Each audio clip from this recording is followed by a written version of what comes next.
Hey, what's going on? My name's Coaster. Also go by Josh. Just here trying to show myself. Do a little talking. Start a channel.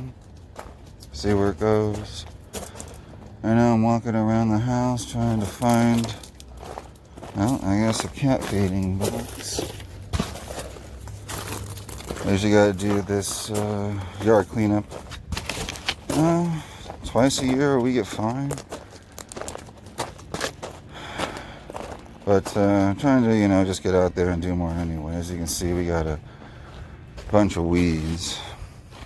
Pretty sure this is a cat tray. We have some barn cats. So they're not really domesticated enough to be adopted. But we feed them twice a day. And they live around here. So right now I'm going to go through. I don't know if you'll be able to see this too good. I'm trying this chest cam out. By going through and picking up these tumbleweeds. Trying to do it by hand. It's a bit of an exercise. Like I said, I've done this a few times. Clean up the yard and such. I might even go through with a weed eater if I don't want to pick the little ones up too much. It's these big ones that are going to become a problem. And with tumbleweeds, it's interesting because since they want to tumble, the roots usually pick up pretty easy, no matter what soil they're growing in. But if you don't get them at this green stage, they harden up and it gets real bad. And where I'm walking, I am getting all kinds, well, you can't see because it's over there, I'll show you on this shoe. All kinds of these spikes. These ball spikes, because there's a plant around here that does it. So if I come here in sandals, they'll go through the sandal. So, well, the neighbors over here put in well, first I put in a pool. And throw that over. It's one of their wiffle balls. So they started with a pool, but then I guess there was a safety recall on pools, above ground pools, because they weren't guarded enough. So they took that out and put a wiffle ball court in. And that's been there. So now I got all kinds of thorn things in my shoe that I gotta wipe off. And if I'm not careful, they'll go through this glove. Probably not gonna be able to see me doing this on my other shoe. I'm not just bouncing on the rocks. Alright. Alright. Freaking figure 4 leg walk standing up. Alright. If I don't clear these, I'm gonna step on them when I'm out here picking up dog dookie. And it's gonna get bad. So we're just walking this to the trash.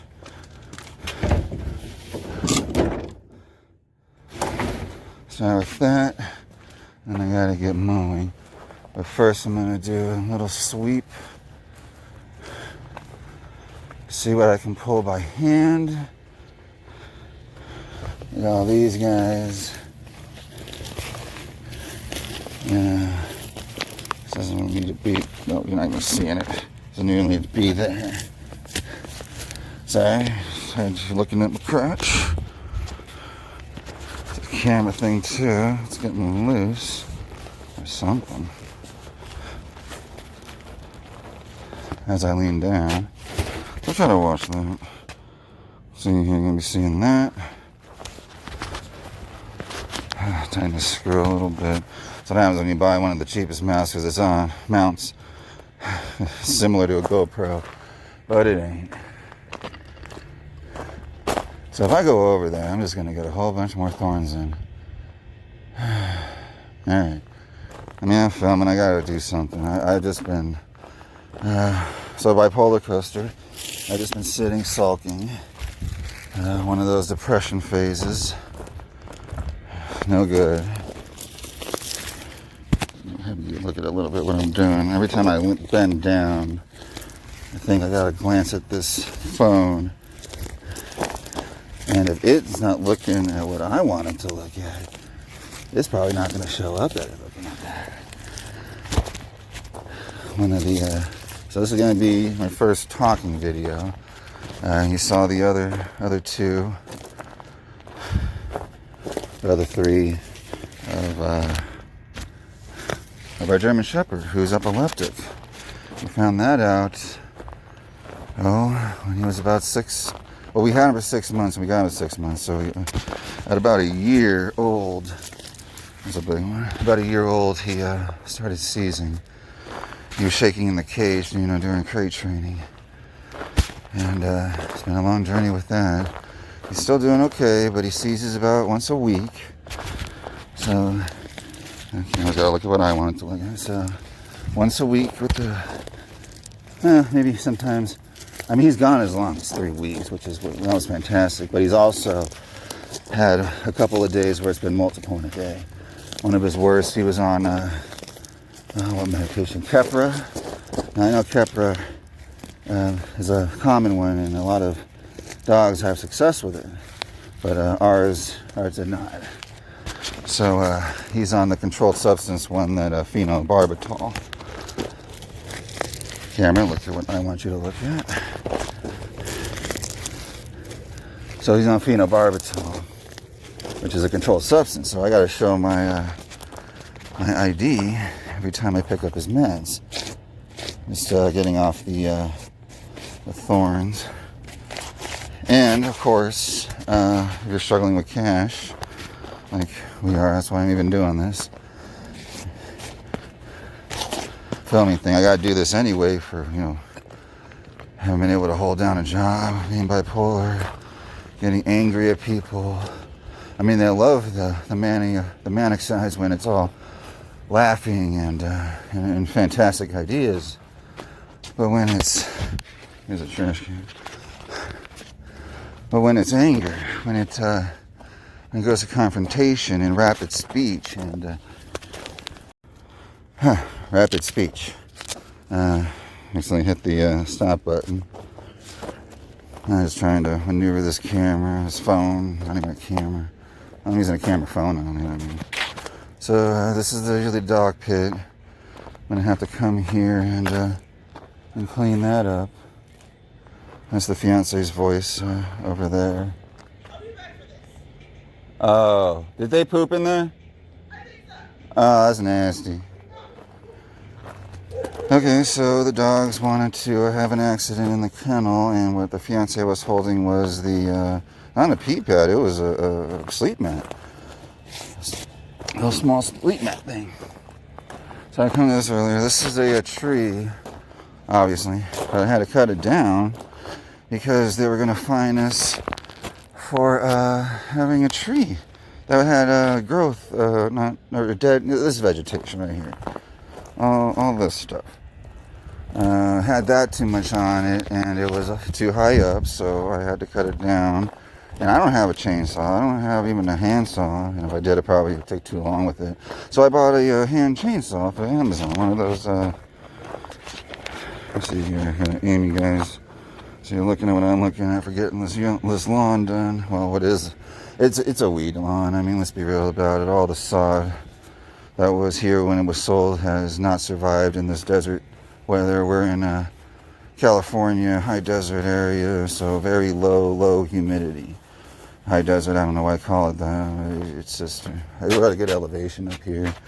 And then you can see, kind of clear. Some people have, actually a good amount of people have trees, but there's sand everywhere else. So I don't know how much you guys are going to be able to hear me with this thing going. Oh, here's the mat. So all that, ew, that's probably fresh. Oh, that's not poop, that's puke. Life of being a dog dad, you gotta get up and close and smell everything. So let's see here. I'm gonna have this lawnmower. So I'm gonna be looking at that. I'm gonna be pushing it like this.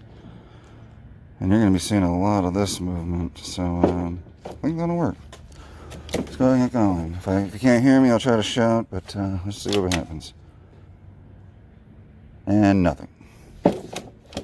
Come on. There you go.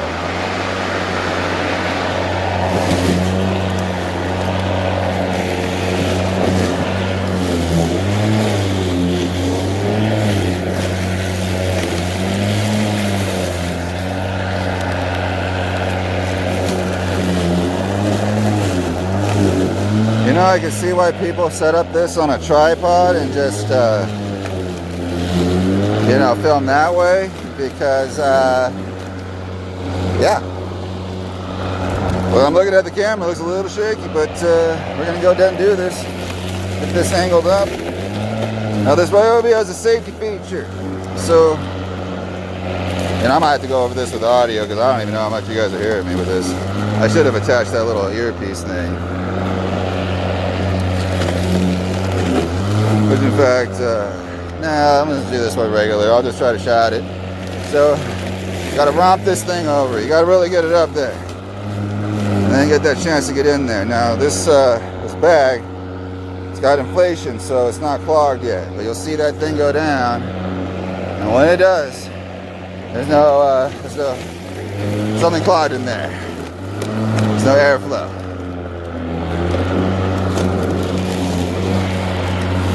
Ah, rabbit. So yeah, I try not to use the self-propel when I'm backing up. And backing up does a lot of the work. Really getting in there. And it's a workout. But I need to get doing this more often, as you can see. So we're gonna do this little channel. It's little at first, so really appreciate anyone watching. All that like, subscribe thing that they do. Look at me sounding old. I'm 38. And yeah, life of being bipolar has definitely been a roller coaster. I've had a couple recent ones. Unfortunately, when you're bipolar 1, that means that it gets pretty extreme. People don't like extreme. People don't like people who from my size and who get upset. I don't like it in public settings or whatever have you, and they definitely don't like being called on their stuff. I know I got a lot of stress going on. My dad's in the ICU. He ain't doing too good. Recent below knee amputation due to him being diabetic, but also due to, I think, a good amount of medical malpractice, and I'm talking to lawyers right now to find out what can happen.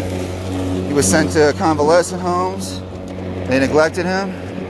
One in particular up here, all name drop, Knowles West, Victorville, California. Do not ever send your loved ones to this facility. They will be neglected. My dad was neglected twice. Well, actually neglected all the time, but twice it got bad enough that he went hypoglycemic. He needed to be hospital transported. Okay, so now we got no suction. It's ready to go. So just go ahead and turn that off. Now I can talk lower. I don't know how many neighbors are hearing all this. I really don't care right now. Okay, grass in the bag. Walk the bag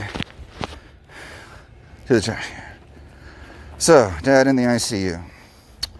Below knee amputation. Developed, we had to get the amputation because he developed a blood clot because he was neglected. I don't, you sit in that bed. They don't move you. They don't care if you eat. And then they stuck him on what they sold him. They stuck him on palliative care. All right. This is a kind of a at-home nursing home. Is what they sold it as. What it actually was hospice. They sent him here to die.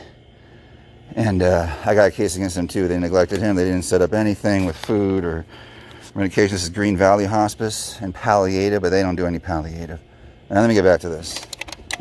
Because I gotta get this done. I can't be out here too long, and the video will be too long. So yeah, stuck him on hospice. Developed a blood clot. they take him off his blood clot medication. Why? Because hospice can do whatever they want. Whatever they want to your patients, your loved ones, they can just go ahead and do it, even if it kills them. Hospice takes him off his blood thinner, a medication that was dissolving a blood clot, a medication called Eliquis. They take him off of it. His blood clot worsens like nobody's business. Within 72 hours, it gets so bad to the point where he has to be rushed to the hospital. He sat on a porta toilet that I brought to him. You know, one of those bedside toilet things. I would help him sit on it. I leave for 5 minutes to let him do his business. His leg doubles in size. Deep, dark red from the middle thigh down. And I had to rush him to, well, not rush, I had to call 911. They rushed over. His blood clot had gotten so bad that they had to pull it. They did an angiogram where they did a tube thing, or a procedure, not just a look, but to suck it out. They got it out. They put 3 stents in. 3 stents in his thighs. These are to open up the whatever's got blocked by fat. 3 dang stents. It didn't help. He developed septic shock. So my dad, septic shock, and the septic shock got so bad that they forced the amputation. Or they didn't force it, they pretty much convinced him of it. Because he was trying to save it without, you know, we all try to save our leg if we could. We would all try to get antibiotics if we could. And they tried with him with the antibiotics. But he didn't have great kidneys. He doesn't have great, he's still alive. Ish. I'll get to that in a second. So, antibiotics to try to cure this diabetic necrosis, so blackness happening on the bottom of the feet, dead tissue. So, they had to get that out of there. And the antibiotics, after they got a part of it out of another leg, another foot actually, the right foot toe, had a spot on it, a black spot. They had to take that out. But the antibiotics to deal with that hurt him, hurt his kidneys to very severe. He wasn't eating because his kidneys were failing. He wasn't feeling hungry. He was feeling nauseated. He was puking up, and these are puking up when you've had no food, so this is not good. So to the hospital. We got a no vacuum situation, so I gotta try to not to touch the screen when I'm doing stuff, or it'll just start everything over again. Or any buttons. So, where was I? Hospice, palliative, septic shock. They had to amputate the below knees. They had to put him on fentanyl sedation. They were just trying to wake him up for the surgery, right? And that's some weeds I got to pull over here anyway. Just try to wake him up for the knee surgery, just the anesthesia from there, right? And he's getting confused. He's not cooperating with what they need to happen. They need him on a BiPAP, kind of like CPAP, just a little more can be done. I don't know if you saw my face there. I really don't care. This is me. So, try to put him on oxygen, BiPAP. But he was in a confused state with coming down, and he kept knocking away his mask. So they had to full intubate. Now when they put him on hospice, they went cold-hearted. I really hope none of y'all have to go through this right now, and if you are, I'm so sorry. But hospice not only put them on their own thing, they neglect them again, And now, yeah, this is a part of bipolar. I lose where I was. And now he's like, he hasn't woken up. He's had to have dialysis treatments. He's not peeing. Basically, septic shock started to shut down his organs. And they've had to mitigate fluid in the lungs. Kidneys not working. He's not peeing. So they got him on tubes. And it's not easy to see. I'm 38, but this ain't easy for anyone to see. And a couple of nurses at Desert Valley Hospital, where we have him at, asses. Just asking me about death questions. That's what I was going to talk about with the hospice. So, not only will hospice take you off your doctor's regimen that you had in the hospital, they were helping you with meds and whatnot. They take you off that, and they do their own thing, which is to sustain you in some sort of comfort until you die.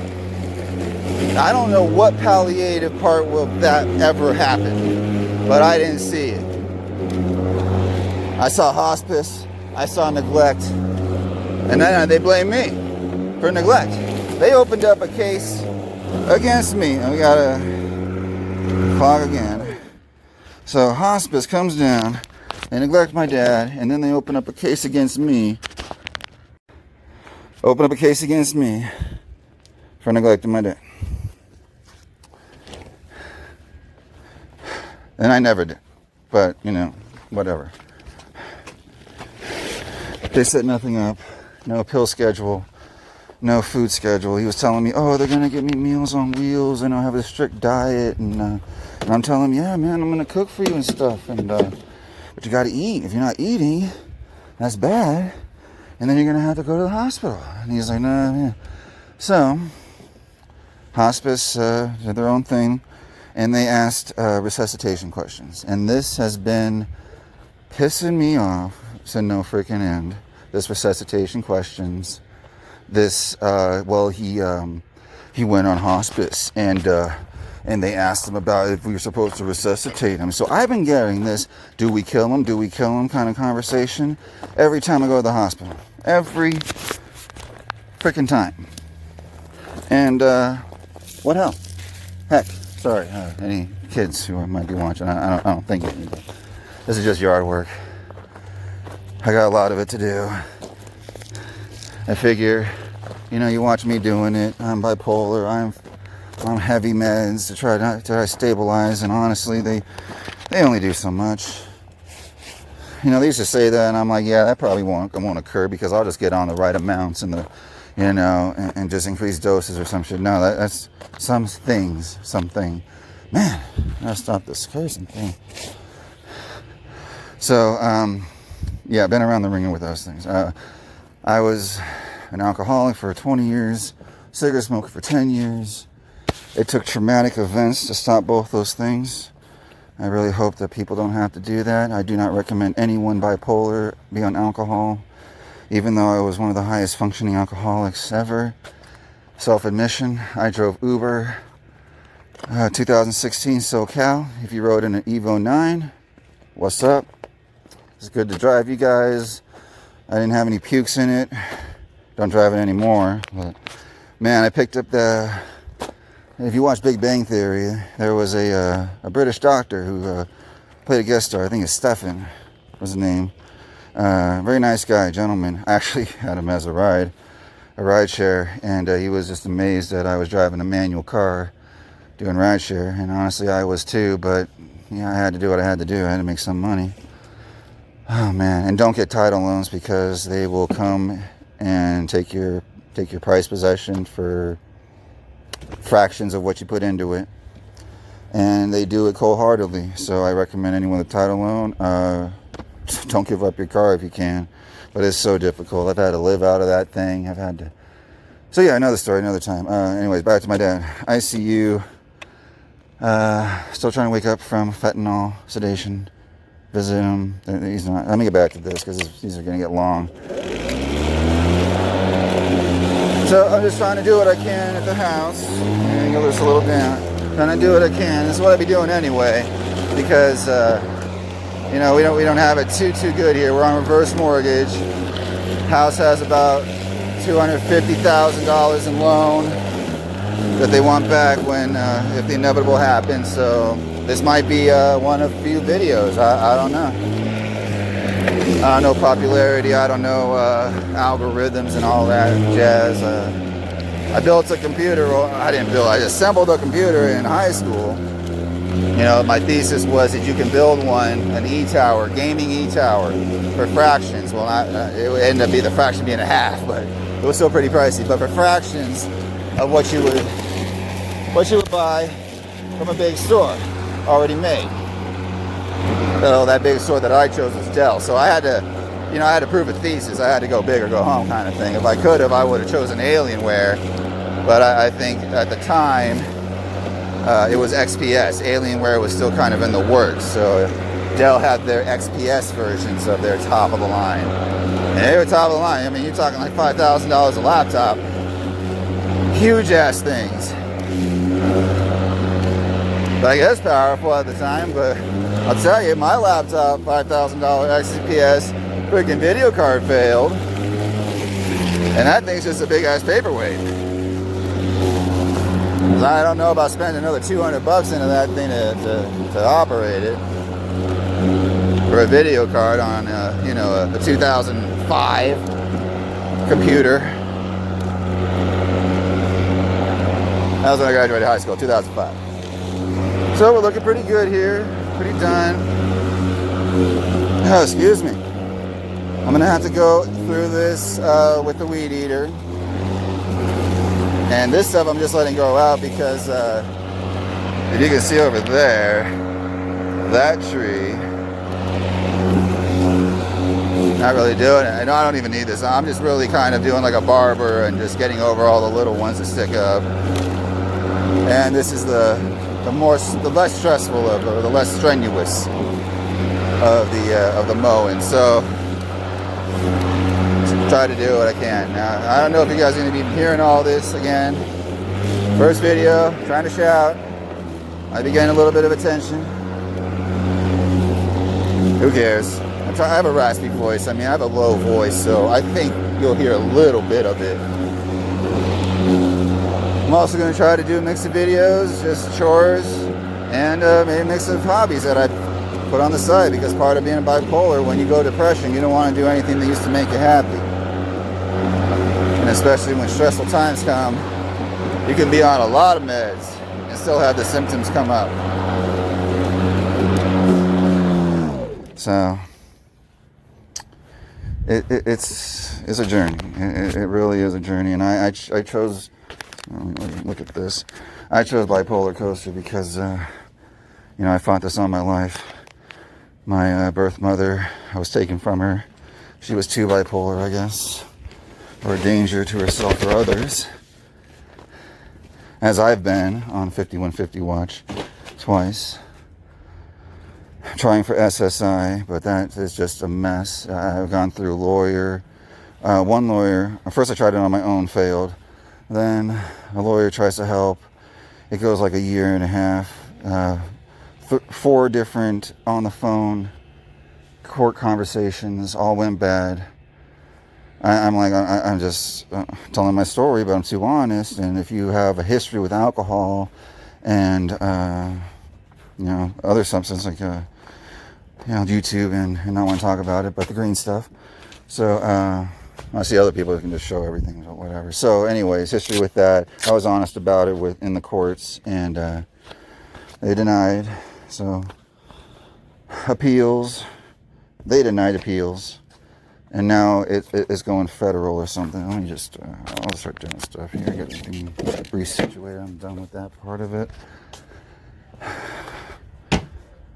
So appeals, that didn't work out. And now apparently another law firm is taking it to go as high as federal court. Just to try to fight for a little old me, because I haven't, you know, I've been in interviews where I start talking and they're like, you know what, everything's fine, but I don't get the call back. You know, like I'm their best friend, But I'm telling things like, yeah, man, I had to go through jail, and I've been sent to jail for 35 days. I've been on 50 watches. Been in a hospital for 9 days, a mental hospital.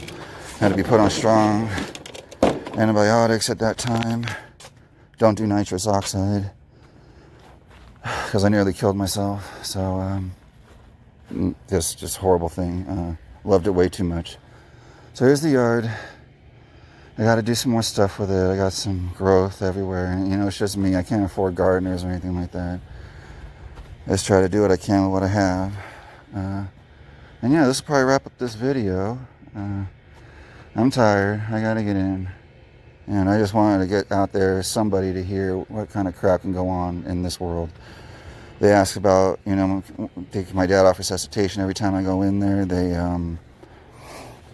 very cold-hearted kind of situations. I've been getting cold shoulders from not only people that he used to know, people that he lent lots of money to but never had intentions of paying him back. So if you're too kind in this world, beware. Because people will see your kindness, they'll see your generosity in giving things without asking for a return. And they'll go as high as to take hundreds of thousands of dollars. My dad was so generous to two gentlemen that when his mom passed and the house sold and he got half, they saw exactly how much he got, and they basically forced him to do an equal split with them. So in doing that, we lost our house in Whittier, California. We had to move up here, and we couldn't even buy this house. He had to get on a reverse mortgage. So, and he's not doing good, and I don't have anything set up. I'm on freaking EBT, trying to make things work. So I cook a lot, so I'm going to be doing some cooking show. So we'll try to see how that works with doing everything. And I'm just trying to get into this. I'm just trying to, hey, what's up, world? Some things can go messed up. You befriend people, you be generous to them, they don't pay you back, and you get screwed over. You try to depend on a system, they screw you over, And I'm doing this to show a little bit of care in the world. Maybe you guys can watch what I'm doing and do this with your stuff, with your homes. I got juniper here, or his house has, because I don't know what's going to happen. So it's all kind of, we can't afford to water it, vegetation thing. So once the county people, they come and take pictures through that fence or that fence. And their pictures are like, oh, you got all this wrong, so we're going to fine you $600. But that's not even the kicker. The kicker is, if they actually get to that fine, he has to pay everything on this house. They'll just call in the loan due or whatever, and it's well over $200,000 at this point. So we're probably going to have to sell the house or find out some way of income.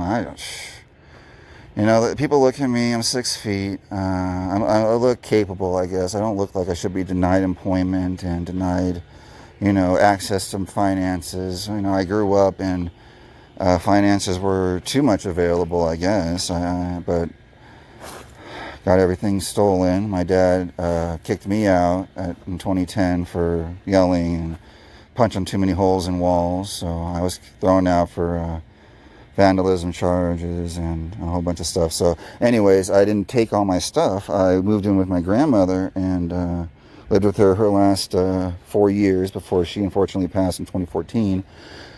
But anyway, left a lot of stuff at the house. He rents out the house to try to save it, to try to put money onto it. He rents it out with every freaking toy I had, every photo album I had. I did not know I had to strip every item I ever had, like it was a full severance, because it was. I was planning on, I'm going to live with my grandmother for like a month. I'll be back in his house. No, none of that. He never wanted me back after that point until he actually took me back in 2016. And I'm very grateful for that. He took me back in. I wasn't able to afford living on my own, trying to get jobs and doing what y'all do so easily at your work.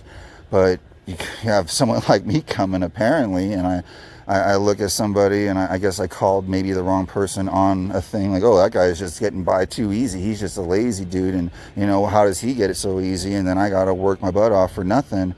kind of situation, so they were mad at that. But anyways, I've been going on. Just this money ain't great. This might be one of a few videos, but I'm gonna try to do as many as I can, even if I'm out on the fucking street, if I'm out on the freaking street, just to document something.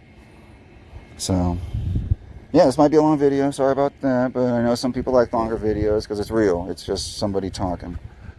Just here with the world and whoever wants to come and view this, wants to come and listen to it. I've tried to enunciate. I've tried to express all the truth. And that's one thing you'll get from me, from a bipolar and a Taurus, is stand firm in your truth. Honesty is the best policy. Do unto others as you have them do unto you. I don't know why people that I've been encountering, especially recently with my dad in the ICU, don't display that. So I really hope all of you guys are having the best day you can. If you're not, hey, you're not alone, man. I'm here with you. I've walked it, and yeah, again, I was going to explain bipolar coaster. I think I did a little bit. I went and Googled bipolar roller coaster and found the symbol, the face symbol, and apparently this book's been written about it. This is not a path to walk that someone has done, that I'm doing the first time. Someone's done it before.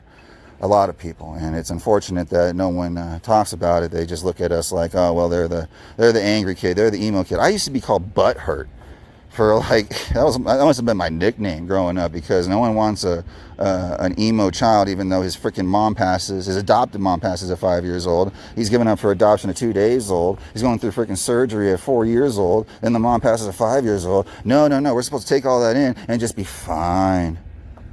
Some freaking people, man. All right. Well, anyway, I'll have a good day, good night, whatever. And yeah, we'll hit you in the next one. And geez, try to be nice to each other, please, because it really goes a long way. I can't tell you how much better I felt with just a nice conversation with somebody who will just, even if it's fake, will just care a little bit, not throw my pain in my face and just completely abuse that and trying to get a rise out of me or trying to get me angry. It doesn't make any sense. Unless, you're Christian like me and it's the dang demons all over the place going to break me down, but I ain't going to get broken down like that. I'm going to fight this as much as I can. I'm going to make these videos. I'm going to talk about my truth, whoever will listen to it, because it is the dang truth. All right. Rambling again. Y'all have a good one. We'll catch you next time. Peace out.